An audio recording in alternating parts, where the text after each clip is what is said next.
Welcome back, and thanks, Ray, for joining us in the studio here today.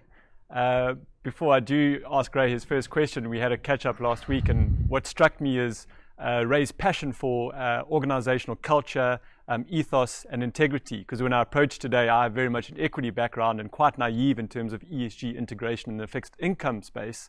So I was very much going to assess or at least go through our questions today based on that. But I really liked what Ray had to say and how infectious his attitude was towards corporate culture and integrity. So Ray, I'm going to deviate slightly here. My first question to you is, given your passion for this, how should an organization such as yourselves, what can they do to breed this sort of ethos and this excitement for integrity, and particularly among some of the junior staff?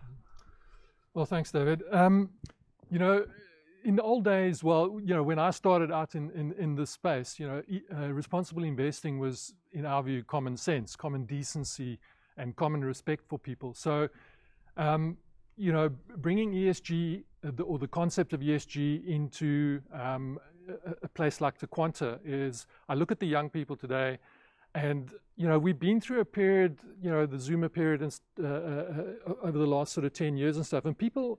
I see some of the youngsters haven't been exposed to kind of that sort of ethical way of doing business, and you don't get to invest money and not lose it without understanding those concepts of responsible investing and that common sense that I mentioned. So trying to inculcate the concept of responsibility around investing is, Taquanta has 250 billion under management. And what I've got to keep trying to do is to say to the younger members of the team, and if you take on average, there's probably an age group of about 35 on average and stuff. So you got relatively young people with a very big amount of responsibility around the money that they manage for their clients, and with that money comes the responsibility of saying, how do I allocate it to the right types of businesses? And so, it's taken a 16-year-old Swedish girl to kind of tell the world or remind the world what responsible investing is about. What is the world that we want to live in? How do we go about trying to improve the lot of everybody in the world? It's great when everybody else in the free world is making lots of money, but then you look at the third world and people are dying of starvation and disease. So trying to get the youngsters to kind of understand the concept of being able to use the power of the money that they have, and they're doing it on behalf of their clients, because we need to think about what's best for not just us as a company, but for everybody as a whole, and investors as well. It's the responsibility that we have to do that, to take that money and to allocate it to the right areas of capital. So it's a tough job to get everybody excited around that thing, because obviously as a younger person, what you're trying to do is you're trying to impress your boss, and you're trying to get the highest return that you possibly can. We got the consultants that are always down on our cases about trying to improve returns, but really we need to get a balanced approach to doing that. And you're referring to Greta Thunberg, of course. Greta. And when you mentioned 250 billion rand or $250 billion rand, my first feeling is rather you than me. That sounds incredibly daunting. Well, that's right. It's quite daunting for somebody to understand that they wield that kind of power. If you think about Taquanta being one of the biggest funders of the big four banks, for instance, South African market is very difficult because most of the borrowers go to the banks for money. They don't necessarily come straight to the market. So we don't have direct influence. But if you think that we're one of the biggest funders of the banks, we have influence with the banks to be able to say, like what Nedbank are doing now with the approach to not funding oil exploration and things like that from 2025. That ability to go and influence the way that the banks spend their money in terms of how they lend out to their underlying corporates and stuff. We have some say in that. We have the ability to influence the way that the banks think because of the power that we have from the money that we control. So I guess the follow-up question to your own internal organizational culture is, do you look for the same in the companies that you invest in as well? Absolutely. I mean, it's very difficult. You're not sitting in the boardroom. You don't have a sense of the type of personalities there, but you have to draw certain conclusions. And well, you don't always, but you can get a feel for the culture of a business. And it really comes down to that. It comes down to who are the type of people that you want to do business with. You know, and I mean, and it's easy to greenwash. It's easy to go and put these fancy ESG reports on your website and in your financial statements, and you're going to have, you know, green air conditioners, and you're going to have all of that stuff. And it's not about that. It's around the real culture of the business, of the leadership of the business, and the people that are in it. Are these decent people? Are these people that want to see their staff improving their lot in life? Are they interested in, do they care about the community around them? Are they interested in making sure that the plastic they produce doesn't get into the streams and then pollute downstream to somebody else?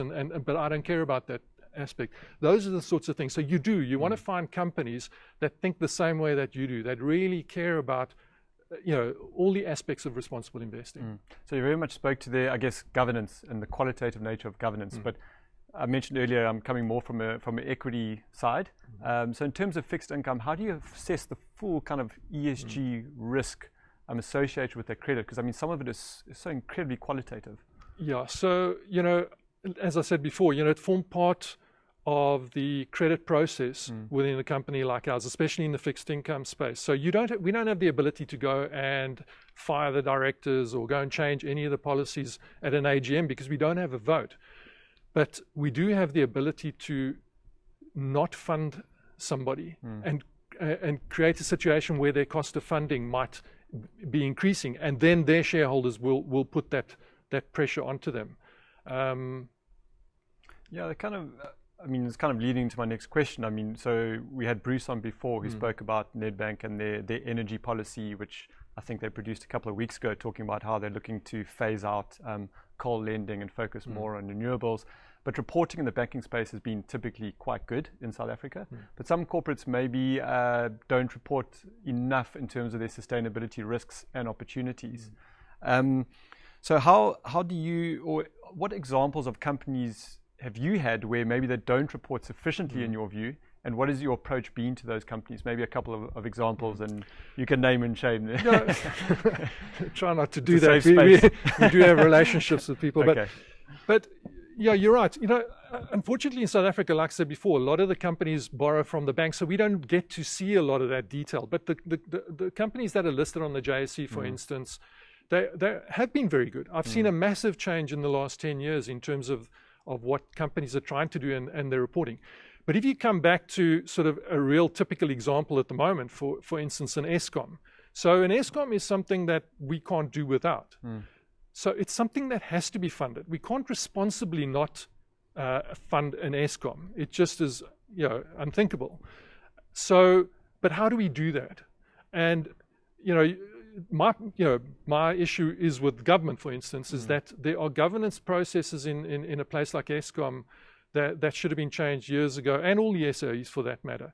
But you have a situation now where Eskom is effectively a polluter. They haven't been able to meet all the requirements that they've got in terms of polluting.